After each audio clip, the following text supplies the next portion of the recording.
Hey, have you tried to get your hands on the latest iPhone recently? Well, if you have, you might have noticed it's not exactly the easiest thing to do right now, and there's a really fascinating reason behind that. So here's the deal. Apple, one of the most powerful and well-resourced companies on the entire planet, literally cannot make enough iPhones to keep up with how many people want them.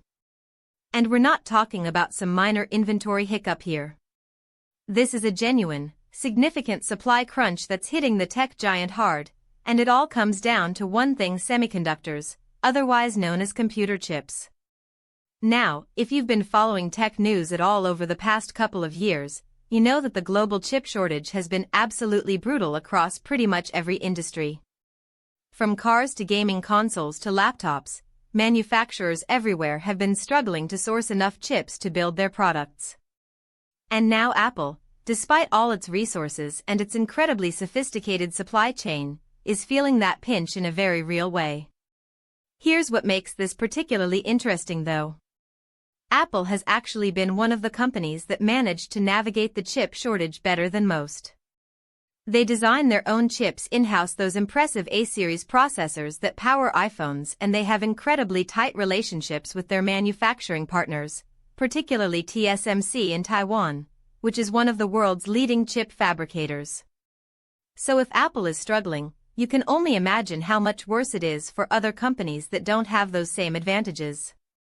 The timing here is really something too.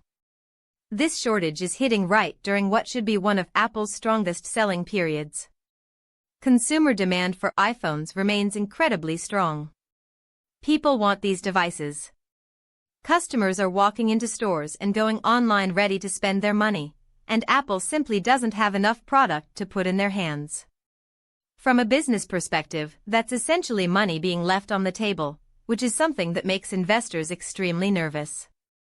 And speaking of investors, this news is sending some real ripples through the financial world. Apple is such a massive company. We're talking about a business with a market capitalization that rivals the GDP of entire countries, that when something affects their ability to sell products, it doesn't just matter to Apple shareholders.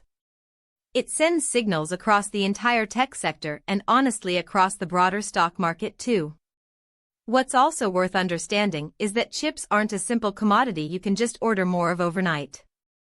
Building semiconductor manufacturing capacity takes years and costs billions of dollars. New fabrication plants, called fabs, take 3 to 5 years to come online.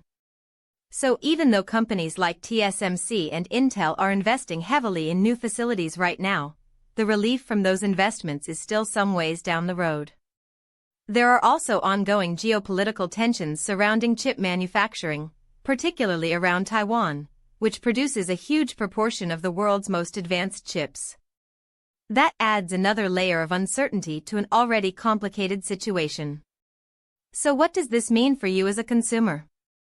Well, if you're planning to upgrade your iPhone anytime soon, you might want to get your order in sooner rather than later, because availability could remain tight for the foreseeable future. And if you're an investor watching tech stocks, this is definitely a situation worth keeping a close eye on.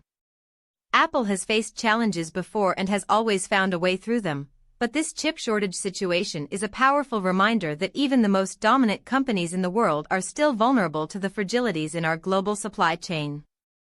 And honestly, in a world where everything from your car to your refrigerator now needs a computer chip to function, maybe the real question we should all be asking is, how on earth did we let the entire global economy become this dependent on such a tiny piece of silicon?